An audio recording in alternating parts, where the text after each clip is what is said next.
दिख रहा है 76 नंबर। 76 नंबर में आप देखिए जरा कि यहाँ पे A cube B cube C cube दिया हुआ है।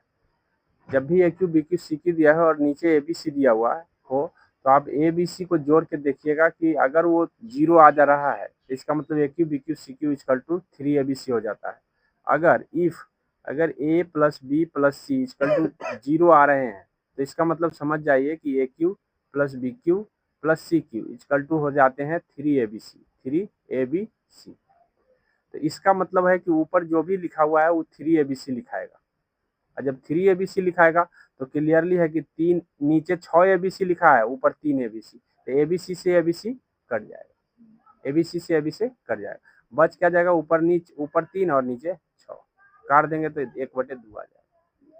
इस तरह से ध्यान रखना, ऐसे प्रश्न को हल करने के लिए हमें यही तरीके अपनाने पड़ते हैं। अर्थात इसको हम ए मान रहे हैं, इसको बी मान रहे हैं, इसको सी मान रहे हैं, नीचे सेम वही चीज दिया हुआ है ए बी सी। आइए, तब 12 आ रहा है, तब हमको 13 आ रहा है, तब 14 आ रहा है, माने एक बगल से आ रहा है, तो एक प्राकृतिक संख्याओं का योग बन रहा है। क्या बन रहा है, प्राकृतिक संख्याओं का योग बन रहा है। तो प्राकृतिक संख्याओं का योग बन रहा है तो 11 12 13 14, तो इस तरह से 11 12 13 14 से हमको मतलब प्राकृतिक संख्याओं का योग क्या होता है, n इंटू एन प्लस 1 और बटे में 2। और नहीं तो एक तरीका होता है एस एन निकालने का, कि एस एन निकालने के n बटे 2 इंटू ए प्लस एल होता है, ए प्लस एल होता है। तो लास्ट संख्या कौन हो जाएगा, तो लास्ट संख्या आपका हो जाएगा 100। लास्ट संख्या कौन सा होगा, 100 होगा ना। और शुरू की संख्या कौन सी होगी, तो 11। शुरू की संख्या कौन हो, तो ए को हम प्रथम संख्या कहते हैं और लास्ट संख्या एल को कहते हैं, तो ए प्लस एल हो जाएगा। तो अर्थात कहने का मतलब है कि 11 प्लस क्या हो जाएंगे, 100। 11 प्लस 100 ना आएगा, और 11 प्लस 100 एन कितना आएगा, तो 90 को आएगा। 100 एक से रहता तो पूरा 100 होता, तो एन कितने आएंगे, 90, तो 90/2। इसी को हल करके निकाल लेना है, इसी को हल करके निकालना है। आगे समझ में, यानी कहने का मतलब है कि हम 11 कहाँ से लाए हैं, तो हम इसको हल करेंगे तो 11 प्लस 12 आएगा। क्या आएगा, या 12 प्लस 11 आएगा, 12 प्लस 11। इसका जब 12 प्लस 11 आया तो आगे वाला का आएगा 13 प्लस 14, 13 प्लस 14 आएगा। फिर आगे आ जाए तो इस तरह से हमको पता है कि 11 से लेकर 100 तक को जोड़ना है। 100 तक को जोड़ने का मतलब 11 पहला है और लास्ट 100 है। ठीक है, तो कौन सा आंसर होगा, 49 95 आपका आंसर हो जाएगा।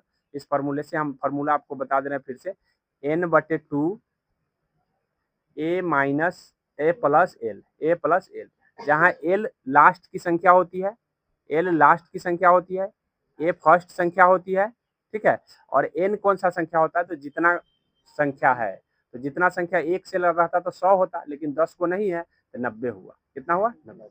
आगे समझिए, चलिए यहाँ देखिए, बोला दो संख्याओं का महत्तम अनुपात दिया गया है और महत्तम समावर्तक दिया है। तो लघुत्तम समावर्तक निकालना हो तो जब भी निकालना होगा लघुत्तम, तो अनुपात 9 7 है ना, 9 गुने 7 गुने 6 कर दीजिए, ये लघुत्तम आ जाएगा। ठीक है, बस इसको गुना कर लीजिए, 63 से 6 में गुना कर दीजिए, 36 18, 8 वाला एक ही है ऑप्शन, ये आ जाएगा। आगे सर 378 आएंगे।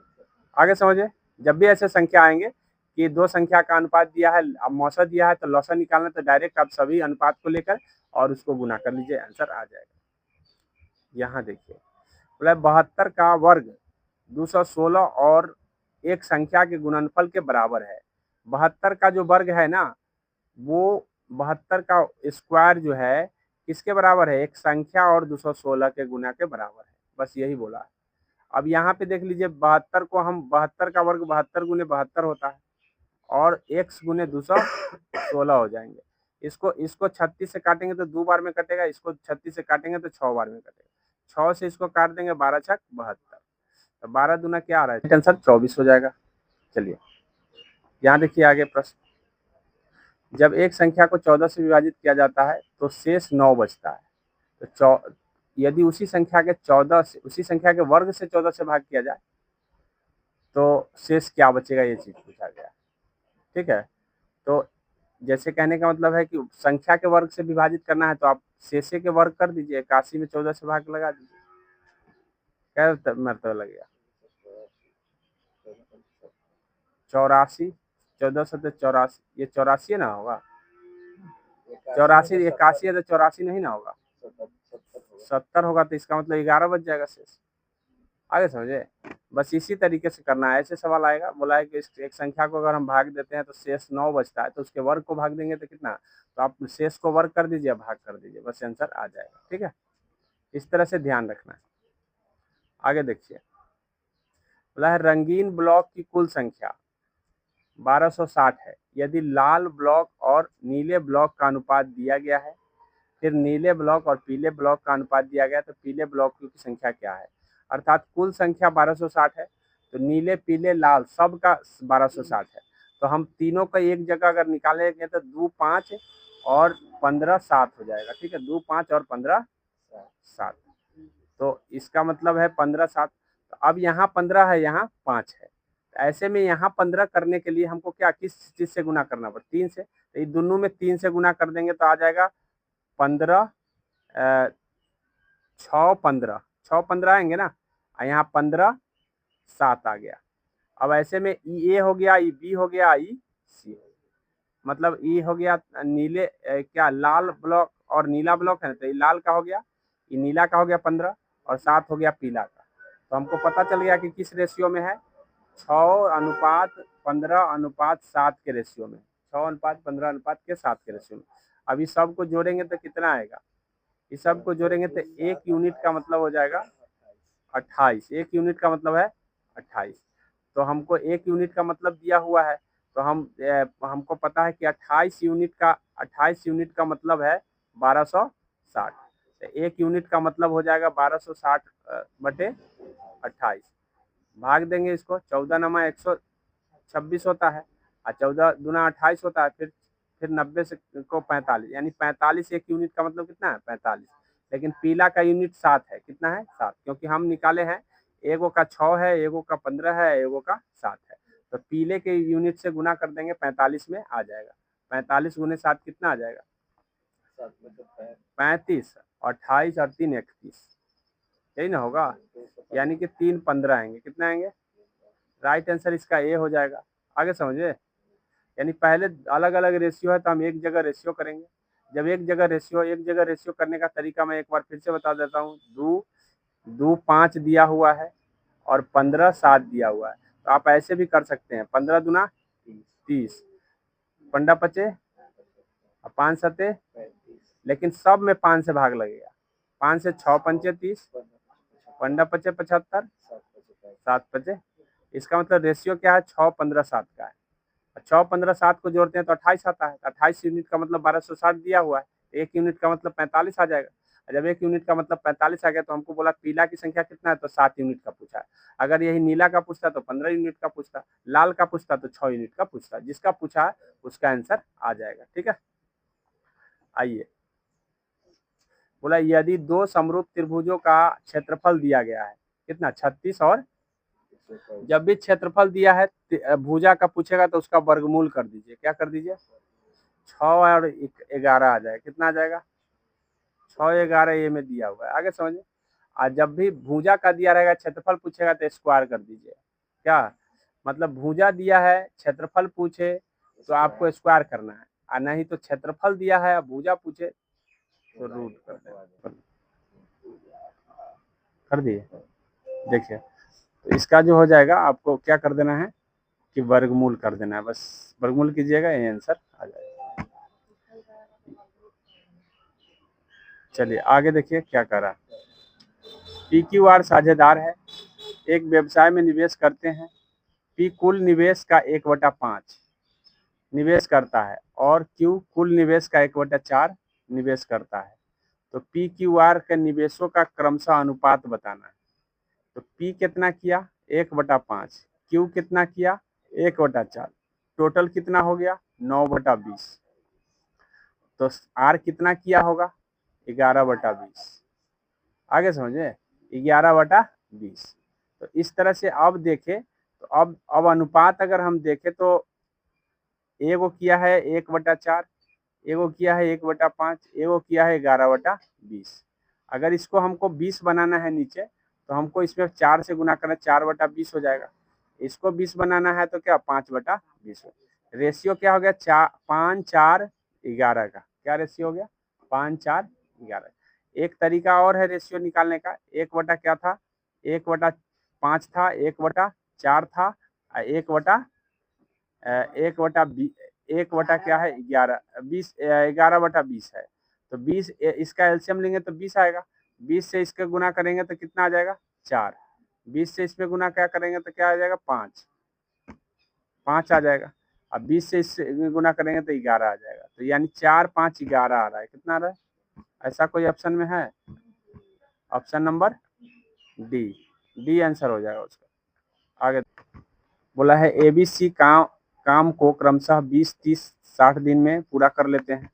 तो बीसी दोनों हर तीसरे दिन ए की सहायता करते हैं।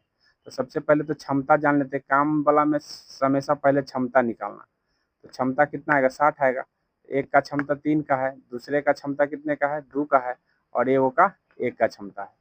अब यहाँ पे जब भी बोलेगा कि बी और सी दोनों हर तीसरे दिन किसकी सहायता करता है, ए की सहायता करता है, मतलब जिसकी क्षमता 3 का है। ठीक है, तो ई कितने दिन करेगा 3 दिन करेगा। ई कितने दिन करेगा 1 दिन करेगा। तो 1 दिन का काम हुआ 3, मतलब 1 दिन ई या 1 दिन ई, मतलब दोनों मिल के तीसरा दिन करेगा। तो 1 दिन का काम इसका 3 हुआ दोनों। इसका 3 दिन का काम हो गया 9। तो मतलब 3 दिन में कितना काम हुआ टोटल? पहला दिन ए काम किया 3, ठीक है, फिर दूसरा दिन ए काम किया 3, फिर तीसरा दिन ए भी किया 3, और बी भी किया 2, और ए सी भी किया 1। तो टोटल 3 दिन का काम बताओ। 9 कितना 3 3 6 3 9 9 9 3 12, कितना हो गया 12। यानी कि कहने का मतलब है कि 12 को काम हो रहे हैं। 60 काम में ये 1 दिन में 12 को काम कर रहा है। अब 12 को 1 दिन में हो रहा है, तो यहाँ पे गुना करो कि क्या 12 से 12 पंचे 60। तो 12 पंचे 60 हो गया। यानी कि 5 गुना कर रहे हैं तो कितना आ रहा है 60 हो रहा है ना। 5 गुना जब हम कर रहे हैं तो 60 काम हो रहे हैं। अब यहाँ पे ये देखना ये है कि यहाँ पे जब हम 5 से गुना किए तो 3 में भी 5 से गुना कर देंगे, वो दिन आ जाएगा 3 में, क्योंकि 3 दिन में ना 12 कर रहा है। तो जब हम इसमें 5 से गुना करते हैं तो 15 दिन हो जाएगा। कितना हो जाएगा आगे समझे? 15 दिन में कितना आ जाएंगे? चलो क्या नंबर है अब? यहाँ देखिए, यहाँ भी वर्क वाला है। तो यहाँ ए बी सी तीनों टंकी जो है ना भर सकता है 30 40 और 60। तो ऐसे सवाल के लिए भी इफिशियंसी ही निकालते हैं। 30 40 60, 120 आएगा इसका एलसीएम। इसकी क्षमता कितने का है 4 का। इसकी क्षमता 40 से भाग करेंगे तो 3 का, और 60 से भाग करेंगे तो 2 का। आ गया। अब जैसे जैसे कहा है वैसे वैसे करेंगे। बोला है ए बी सी एक ही दिन क्रमशः 7 8 10 बजे चालू किए जाते हैं। मतलब एगो 7 बजे, एगो 8 बजे, एगो 10 बजे। यानी ए को चालू किया जाता है 7 बजे, बी को चालू किया जाता है 8 बजे, और सी को चालू किया जाता है 10 बजे। तो टंकी किस समय भर जाएगी, ये बोला कि टंकी किस समय भर जाएगी। तो सबसे पहले तो हमको ये देखना है कि 7 बजे जो चालू हुआ 10 बजते बजते 2 घंटा चल गया है। तो 2 घंटा जब चल गया है तो 2 घंटा का इसका कितना हो जाएगा 8, 3 घंटा चल गया, सॉरी 3 घंटा चल गया। ये मतलब 7 से 8, 8 से 9 और 9 से 10, 3 घंटा चल गया। तो 3 घंटा का काम कितना हो गया 12 लीटर का काम हो गया। अब उसके बाद है ये 2 घंटा चल गया तो 2 से गुना कर दें तो 6, तो 12 6 18, 18 वो काम तो हो गए। 120 में से 18 काम हो गए तो कितने बच गए 102 काम बच गए। अब जो है ना तीनों मिलके करेगा। अब जो है ना सब मिलके करेगा। तो 3 घंटा, मतलब यानी कहने का मतलब है कि यहाँ बोला है कि क्या प्रश्न पूछा था, तो टंकी किस समय भर जाएगा। अब 10 बजे के बाद काउंट कर लेंगे 102 काम करने में कितना देर लग रहा है, तो 10 बजे के बाद टाइम बढ़ा लेंगे। तो 102 को काम करने में इफिशियंसी एगो का 3 का, एगो का 4 का, एगो का 2 का है, यही ना। 4 3 2 का है, 4 3 2 का, तो 4 3 7 7 2 9, 9 बटे क्या हो, 102 बटे 9 हो जाएगा। ये टोटल टाइम आ गया।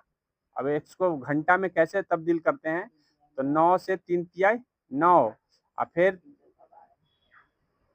3 9 से ना भाग दे रहे हैं, तो 9 एकम 9, 9 एकम 9, ठीक है। अब बच जाएगा 1 2, तो 9 एकम 9, बच कितना गया 3, कितना बच गया 3, 3 बटे 9, तो इसको काट देंगे तो कितना 1 बटे 3, 1 बटे 3 ई घंटा आ रहा है, तो इसको मिनट में बदले 60 से गुना कर देंगे, तो कितना मिनट हो जाएगा 20 मिनट, यानी 11 घंटा 20 मिनट।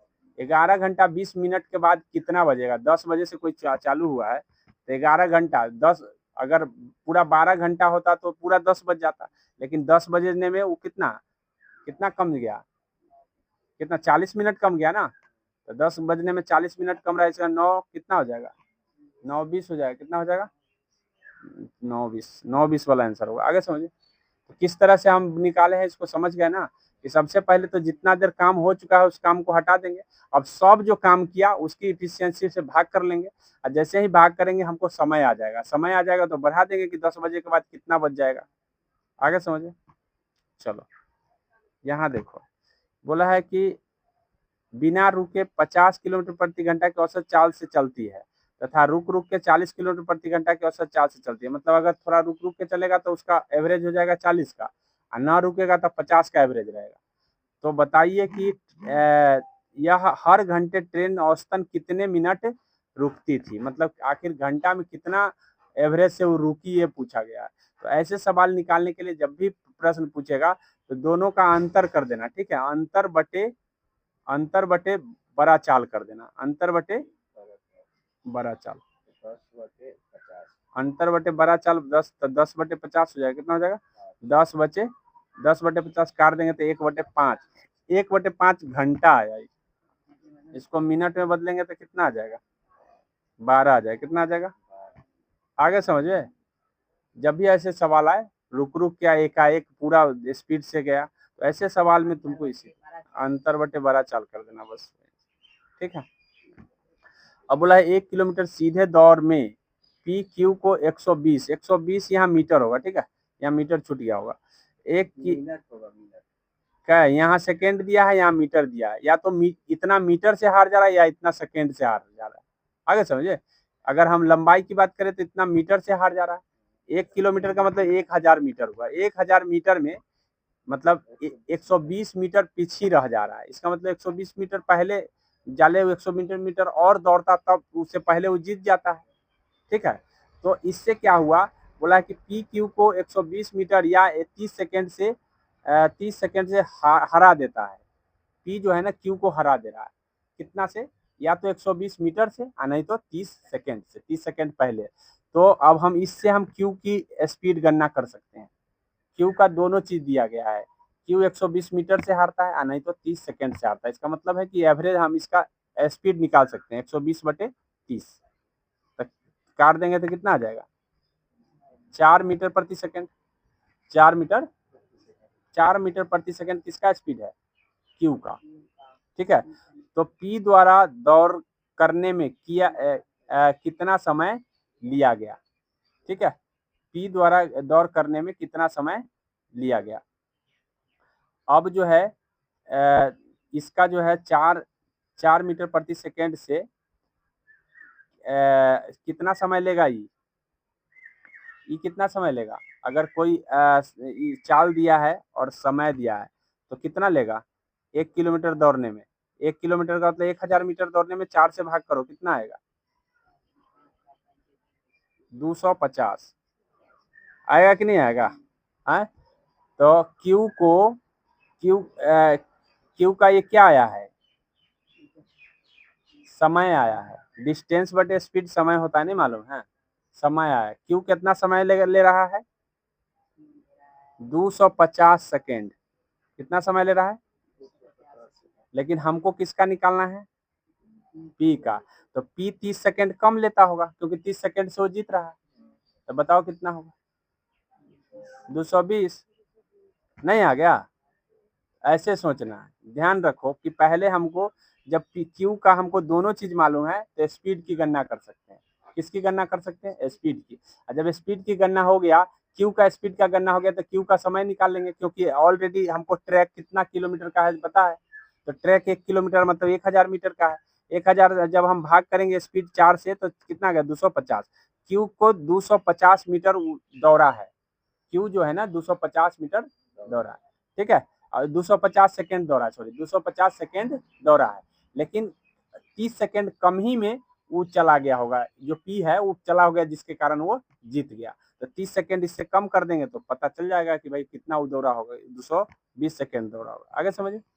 चलो, बोला है स्थिर नदी में एक नाव की चाल 15 किलोमीटर, धारा की चाल 5 किलोमीटर प्रति घंटा है।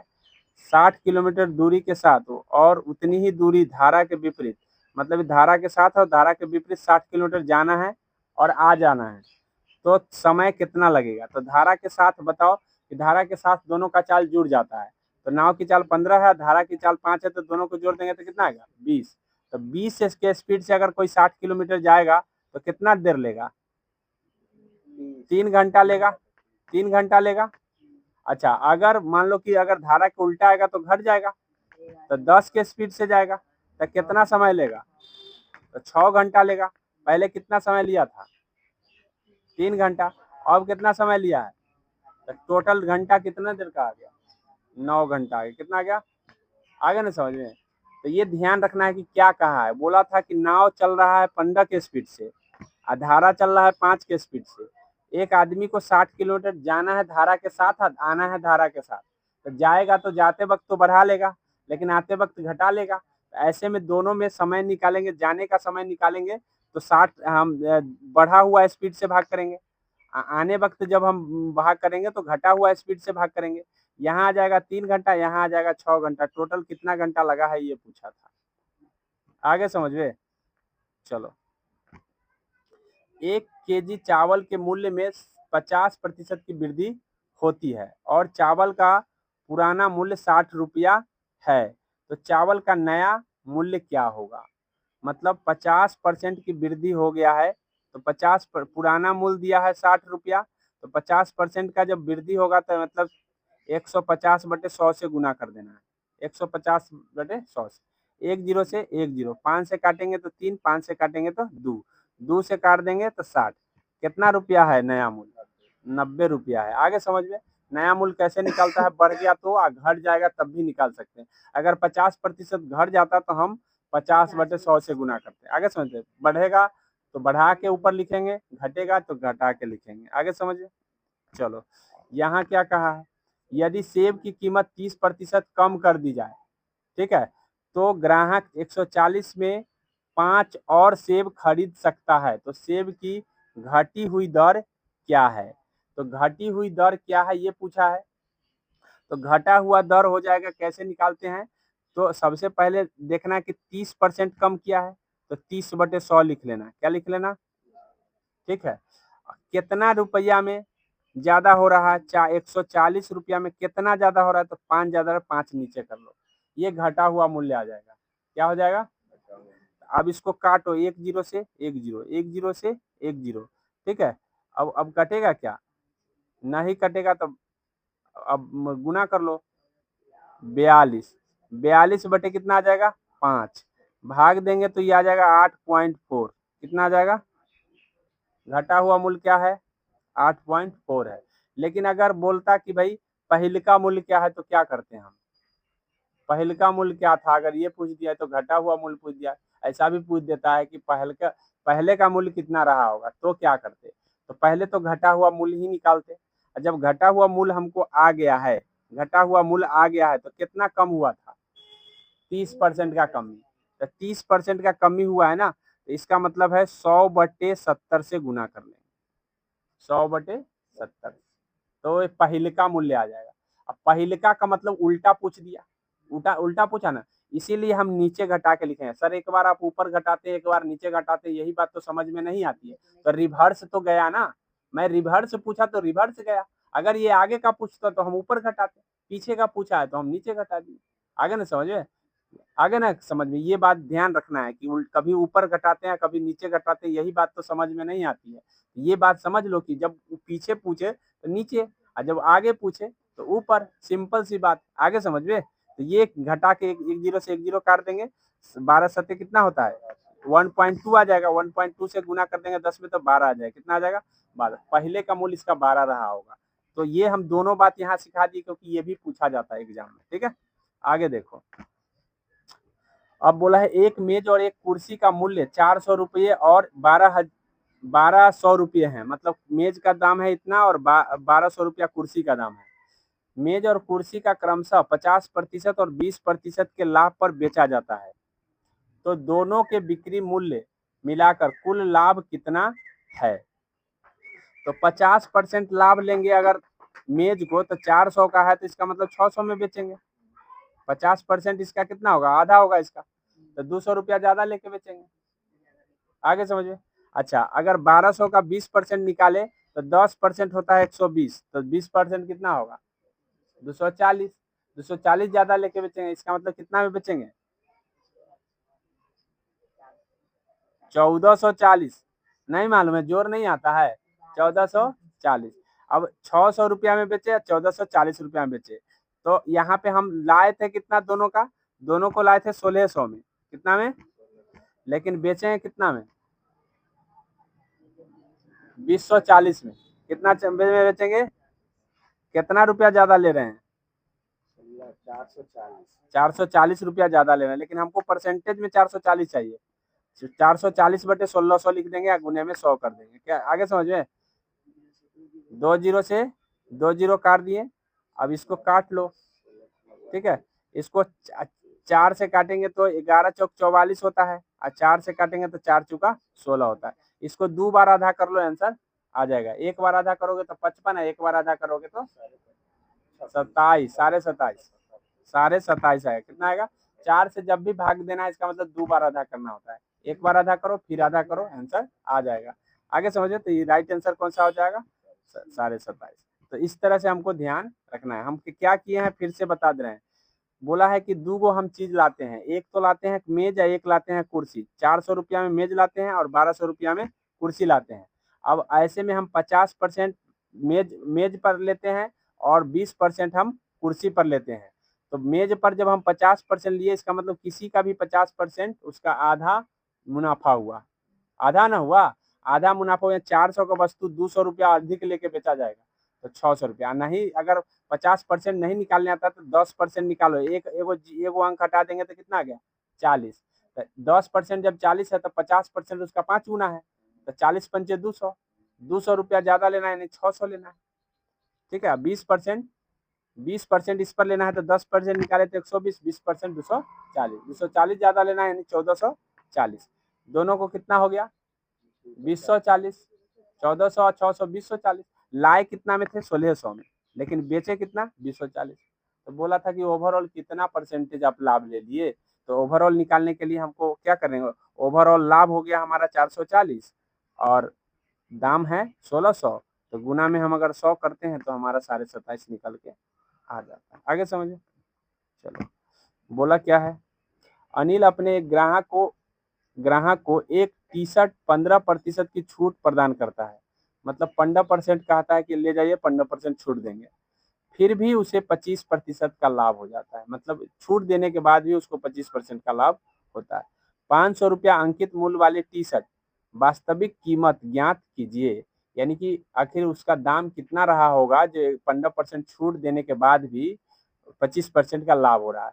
तो जब भी 15% छूट देने के बाद 25% का लाभ होता है तो निकालने का प्रोसेस क्या है समझ लो। प्रोसेस ये है कि 500 रुपया का वस्तु है, कितने का 500।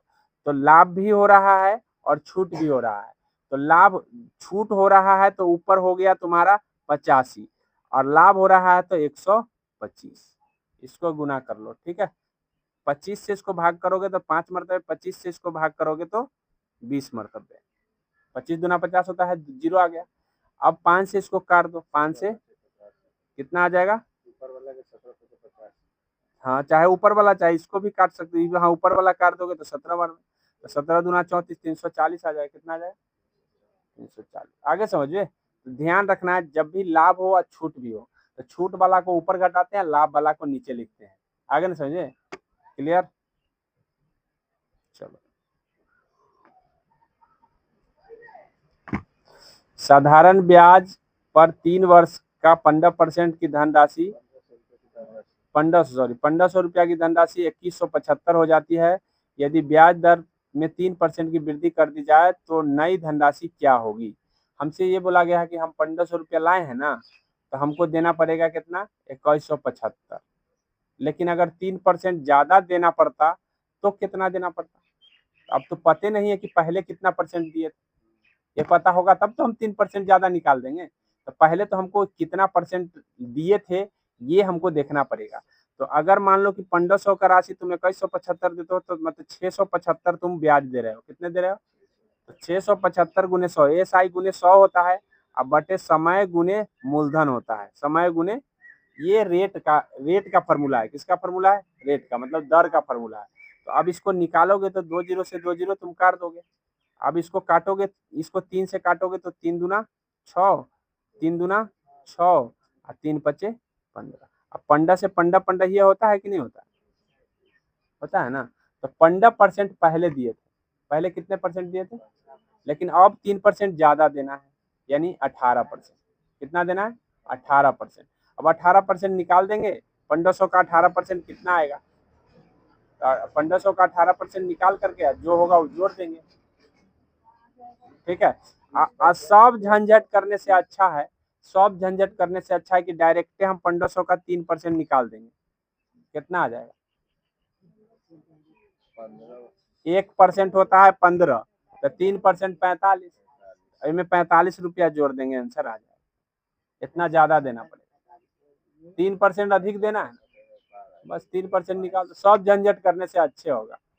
ठीक है, हालांकि वो भी तरीका है जो बताए हैं, लेकिन ये भी तरीका है कि बस 45 रुपया इसमें जोड़ दो तो कितना आ जाएगा, 50 नहीं, 50 नहीं है, 5 5 10 25 आ रहा है, आंसर है ये नहीं आ रहा है। अच्छा, तो एक के नहीं, एक मिनट एक मिनट सुनो, एक के वर्ष का ना 45 आएगा, तो 3 वर्ष है यहाँ पे, 3 बार जोड़ना पड़ेगा, 3 बार जोड़ना पड़ेगा, यानी 135 जोड़ना पड़ेगा। कितना जोड़ना पड़ेगा, 135। 3 वर्ष का है, यहाँ पे 3 वर्ष दिया है, एक वर्ष में 45 बढ़ गया, दूसरा वर्ष में 45, तीसरा वर्ष में 45, जोड़ दो 135 जोड़ दो, कितना जोड़ दो, 135 आ रहा है, 135 2310 होगा। ठीक है, 135 जुड़ेगा, बस सिंपल भाषा।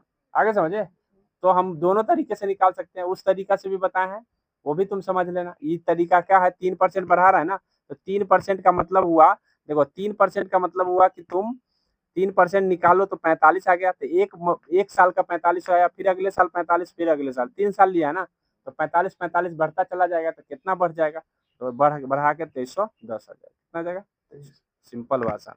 आगे समझ। चलो अब यहाँ पर देखो, 10,000 रुपये पर एक वर्ष 6 माह में 10% वार्षिक चक्रवृद्धि ब्याज कितना है जहां ब्याज अर्धवार्षिक रूप से संयोजित किया जाता है। ठीक है, तो तरीका क्या है इसका निकालने का, तरीका यह है कि जब भी अर्धवार्षिक संयोजित होता है तो दर को आधा कर देते हैं, 5% हो गया, और समय को दुगुना कर देते हैं, तो एक वर्ष 6 माह, एक वर्ष का दुगुना 2 वर्ष, और 6 माह का दुगुना 1 वर्ष, तो यानी 3 वर्ष हो गया।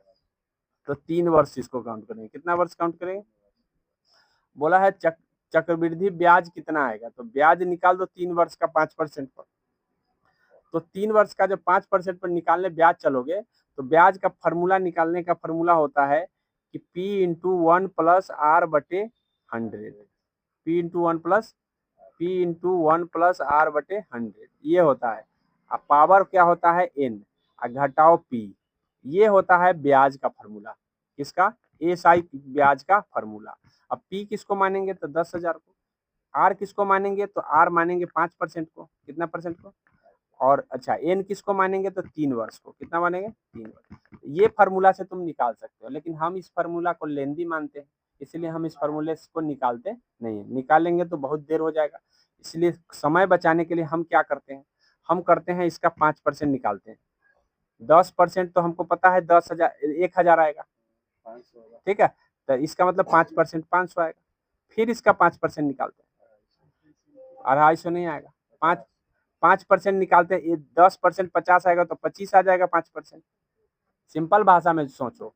फिर इसका 5%, 3 वर्ष के लिए निकालना है ना, 3 बार निकालना पड़ेगा। फिर इसका 5% निकालते हैं तो 25 पंचे 125 आया। 125 में हम 100 से भाग करेंगे तो 1.25 आएगा। क्या आएगा? 3 बार निकाल दिए। 3 बार निकाल दिए तो अब ये इसमें 3 से गुना कर देते हैं, इसमें 3 से गुना कर देते हैं, इसमें 1 से गुना कर देते हैं, सबको जोड़ देते हैं। 1500 आ गया, 75 आ गया, 1.25 आ गया। जोड़ो, इसका कितना आता है? 1576.25 आएगा। 1576. देखो आंसर कहीं दिया है? तो हम लेंदी प्रोसेस से पर नहीं जाते हैं, बस हम सीधा सीधा काम कर देते हैं। मतलब ऑपरेशन अगर करना है तो सीधा सीधा करो, नहीं तो मरीज के मरने की संभावना ज्यादा हो जाता है। आगे समझिए। चलो आगे देखो। एक परीक्षा में 1200 छात्रों द्वारा 120 छात्रों द्वारा प्राप्त किए गए औसत अंक, मतलब 120 व्यक्ति है जो 50 के औसत से अंक प्राप्त करता है। ठीक है। अब है यदि उत्तीर्ण छात्रों का औसत अंक दिया हुआ है 70 और अनुत्तीर्ण छात्रों का औसत अंक दिया है 30, तो परीक्षा में उत्तीर्ण छात्रों की संख्या, तो हम बताए हुए हैं कि ओवरऑल दिया रहेगा, अलग अलग दिया है तो उसको एलिगेशन मेथड से बनाना। किस मेथड से? तो जो ओवरऑल दिया है उसको बीच में रखना, 70 को काट में रख लेना, फिर 30 को रख लेना। 30 का अंतर कितने का हो जाएगा? 20 का। इसका अंतर कितने का हो जाएगा? 20 का। अर्थात 1:1 आ गया। कितना आ गया? 1:1। और जब 1:1 आ गया तो टोटल कितना है? 120 छात्र है। कितने छात्र है? 120। तो आधा आधा हो गया। आधा, अगर आधा पास हुआ तो आधा फेल हुआ, तो आधा का मतलब इसका आधा कितना हुआ? 60 का। 1:1 का मतलब एक 2 होता है, तो 2x बराबर हो गया तुम्हारा 120। तो x बराबर कितना हो जाएगा? 60 होगा कि नहीं होगा? यही 60 विद्यार्थी क्या है? उत्तीर्ण हुए या 60 फेल हुए? 60 उत्तीर्ण हुए और 60 क्या हो गए? फेल। अब यहाँ पे देखो, एक त्रिभुज की भुजाओं का अनुपात दिया है। ठीक है। तो यदि उसकी परिमाप इतनी है तो सबसे छोटी भुजा क्या है? तो जब भी अनुपात बटा में रहेगा तो उसको सिंपल में बदलने का सीखो। इसका एलसीएम ले लेना, 30 एलसीएम आ जाएगा। 3 5 का एलसीएम कितना आएगा? 15। अब 15 और 6 का एलसीएम कितना आएगा? 30। ठीक है, याद रखना। तो इस तरह से तुम 30 आया तो 30 से इसमें गुना करोगे तो 3 से काट दोगे तो 10 आ जाएगा। इसमें 30 से गुना करोगे तो 5 से काट दोगे तो 6 आ जाएगा, और एगो 5 आ जाएगा। ठीक है। तो ये सब जोड़ करके कितना है? 147। जोड़ो इसको जरा। 21 एक्स बराबर है 47, 147। तो 7 मरतबे कर जाएगा। कितना मरतबे? एक्स का मान 7 आ गया। कितना आ गया? 7। लेकिन हमसे सबसे छोटका बोला, तो सबसे छोटका 5 गुना होगा। किसका होगा? जितना एक्स आया उसका 5 गुना। ठीक है, 35 आएगा। कौन सा आएगा? 35। ठीक है, जितना एक्स आया उसका 5 गुना, क्योंकि सबसे छोटका 5x है। ठीक है, आगे समझिए। बोला है प्रत्येक 125 सेंटीमीटर क्यूब आयतन वाले दो घनों को एक सिरे से दूसरे सिरे तक जोड़ा जाता है। मतलब एक सिरा से दूसरा सिरा तक जोड़ा जाता है, तो परिणामी घनाभ का पृष्ठीय क्षेत्रफल क्या होगा? तो ध्यान रखना कि घन का आयतन कितना है? 125। तो इसका किनारा कितना होगा? 5। कितना किनारा होगा? 5। कैसे? इसका घनमूल करके। कैसे होगा? इसका घनमूल करके। अब 5 किनारा है तो 5 किनारा वाला दो को घन को जोड़ना है, तो 5 और 5 10। उसकी लंबाई हो जाएगी 10। खाली लंबाई बढ़ेगा, जब जोड़ेंगे तो लंबाई बढ़ेगा, ऊंचाई और चौड़ाई वही रहेगा। एल उतना हो गया, बी वही रहेगा 5, और एच वही रहेगा 5। ठीक है। तो एल बी एच आ गया, तो घनाभ का हमको पृष्ठीय क्षेत्रफल होता है 2 into L B plus B H plus H L, ये फार्मूला होता है। तो एल बी का मतलब हो गया 5 गुने 10 तो 50। बी एच का मतलब हो गया 5 गुने 5 तो 25, और एच एल का मतलब है 5 गुने 10 तो 50। तो जोड़ेंगे तो कितना आ जाएगा? 125। 125 से 2 से गुना भी करना है, तो कितना आ जाएगा? 250। तो इसका पृष्ठ क्षेत्रफल 250 है। कितना है? 250। बस यही पूछा था, आसानी से हमने निकाल दिया। आगे देखो। आगे बोला है 3 अंकों की सबसे बड़ी संख्या 3, 5, 9 से विभाजित करने पर समान शेषफल 2 देता है। तो 3 अंकों की सबसे बड़ी संख्या होता क्या है? 3 गो 9। 3 गो 9। अब बोला है तो 3 को 9 हो गया, लेकिन अब यहाँ हमको ये देखना है कि 3, 5, 9 का एलसीएम कितने आता है। 3, 5, 9 का एलसीएम, ठीक है। तो 3, 5, 9 का एलसीएम आ जाएगा तुम्हारा 3 पचे 15, अब 15 और 9 का एलसीएम आएगा 75, नहीं 75 नहीं दे 45 से आ जाएगा। कितना आ जाएगा 45, 15 और 9 का एलसीएम 45। अब इस 45 का हम 45 प्लस 2 लिख देते तो ये आ जाता, इससे भाग देने के बाद 2 शेष बचेगा, लेकिन ऐसा ऑप्शन में नहीं है, अर्थात इसका आंसर 47 भी हो सकता है, लेकिन हमसे बोला 3 अंकों में। कितने अंकों में, ये तो दुइये अंकों वाला है, तो 3 अंकों के बनाने के लिए 45 से हम कितना से गुना कर देंगे तो 3 अंक वाला बन जाएगा। तो 45 से अगर हम 45 में अगर हम 3 से भी गुना कर देंगे तो 3 अंक वाला बनेगा, लेकिन हमको सबसे बड़का बनाना है। कितना बनाना है 3, तो 4 से भी गुना करेंगे, 5 से भी गुना करेंगे तो 3 अंक आएगा, 6 से भी गुना करेंगे तो 3 अंक आएगा, 8 से गुना करेंगे तब भी 3 अंक आएगा। 8 से गुना करके देखे क्या, 8 से 10 से गुना करेंगे तब भी 3 अंक आएगा, क्योंकि 450 ना आएगा। 12 से गुना करेंगे तो 12 पंचे 60 तब भी 3 अंक आएगा। 24 से गुना करके देखेंगे, बताओ 24 से गुना करेंगे 45 गुने 24 कितना आएगा 1080। सिंपल भाषा में अगर हम 45 से कितना आ जाए 1080 आ जाए, कितना 1000, 24 से जब हम गुना कर रहे हैं तो कितना आ रहा है 1000, 4 अंक बन जा रहा है। कितना बज रहा है, तो अब नीचे आएंगे 23 से भी 4 अंक आ रहा है, 23 से भी आ रहा है तो 22 से 990, 22 से आ गया 990, 22 से गुना किए तो 990 आ गया। कितना आ गया 990, और 23 से गुना कर दे रहे हैं तो ज्यादा आ जा रहा है, इसीलिए 22 से गुना करके आप प्लस 2 जोड़ देंगे, 992 आंसर आ जाए।